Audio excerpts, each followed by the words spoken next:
Hi folks, short video on feminism. Enjoy!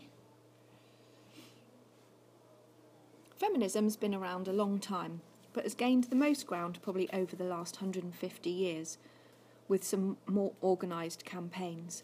Feminism is about equality, not just for women but for both genders. Equality means having equal opportunities, for example in the workplace, having fair treatment in the law, and having the right to choose the way that you live, especially in the case of women, what we can do with our bodies. Feminism is for everyone, male and female, for a fairer society. Sometimes women and men choose not to associate with feminism. Sometimes it can be seen as a bit of a dirty word. This could be because of a media slur campaign.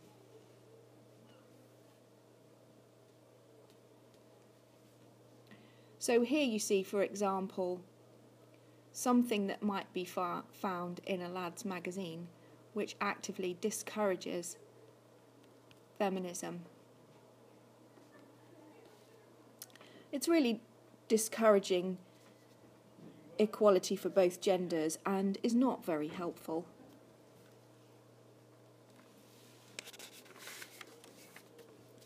Okay, so I'm going to explain to you 3 different types of feminism. Radical, who are feminists who have probably the strongest views. There are also Marxist feminists and liberal feminists. All feminists with the same basic agenda but having slightly different views. Radical feminists, firstly, talk about the idea of patriarchy. This is a world which is dominated by men who hold all the power, for example, in government, in the media, in workplaces, in the home.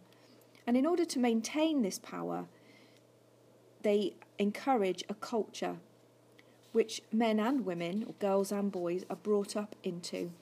This is known as gender socialisation, where we grow up being socialised into particular gender roles. We feel that we must then conform to these particular stereotypes. For example, females growing up to believe they should be housewives and mothers, and males growing up to believe they should be the breadwinner. This culture sometimes means that women participate in living out those stereotypes just as much as men. Perhaps they do this not realising that they are not making a free choice. They are bound by the culture that they are brought up in. This is a little bit like the way that power is maintained in Marxism, with Karl Marx's idea of the false class consciousness. Go back to the video on Marxism and listen to that part again and see if you can make the connection. Radical feminists emerged mostly in the 1970s and 80s. They particularly started a campaign against the physical control of women through violence and rape. The law at that time did not adequately protect women. Women were often blamed themselves for being victims of rape. Rape within marriage was still legal, and domestic violence was ignored by the police often. Radical feminists also believe that the objectification of women fuels violence, and that this undervalues the intellectual capacities of women.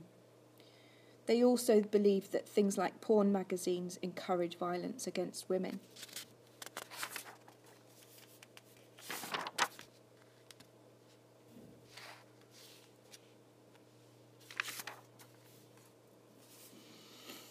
Radical feminists believe that we can get rid of patriarchy with continuous campaigning.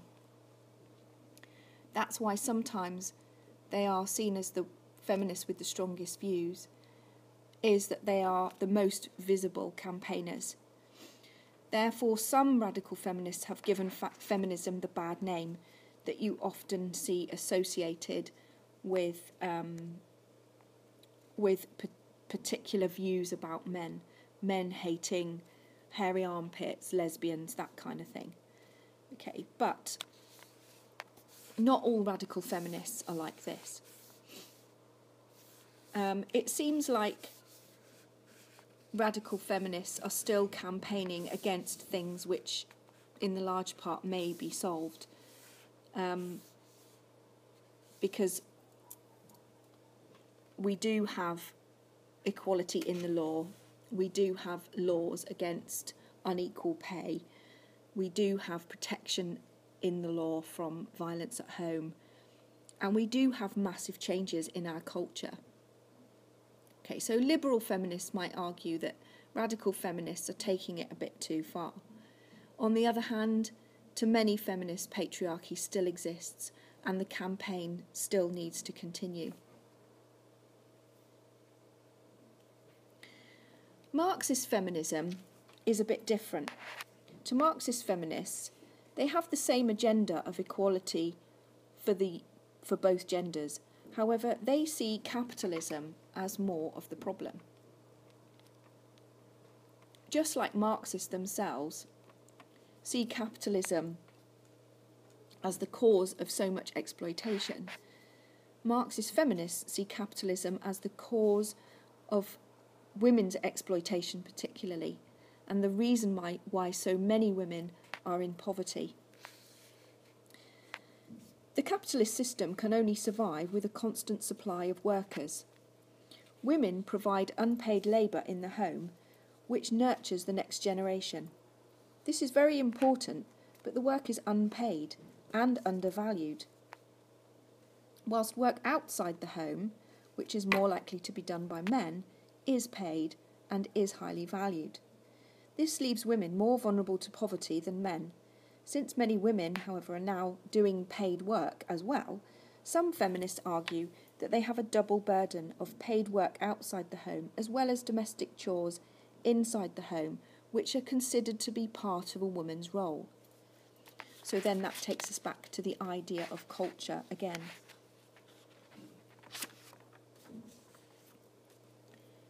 Lastly then, liberal feminists, as I said before, take a more practical approach than, say, radical feminists. They appreciate that many women choose domestic roles and motherhood. They also appreciate the massive progress that has been made by feminists over the last 100 years. They also appreciate that not only that changes have been made, that change will continue on a gradual basis. We are moving in the right direction, in other words. Many women hold top positions in the workplace now.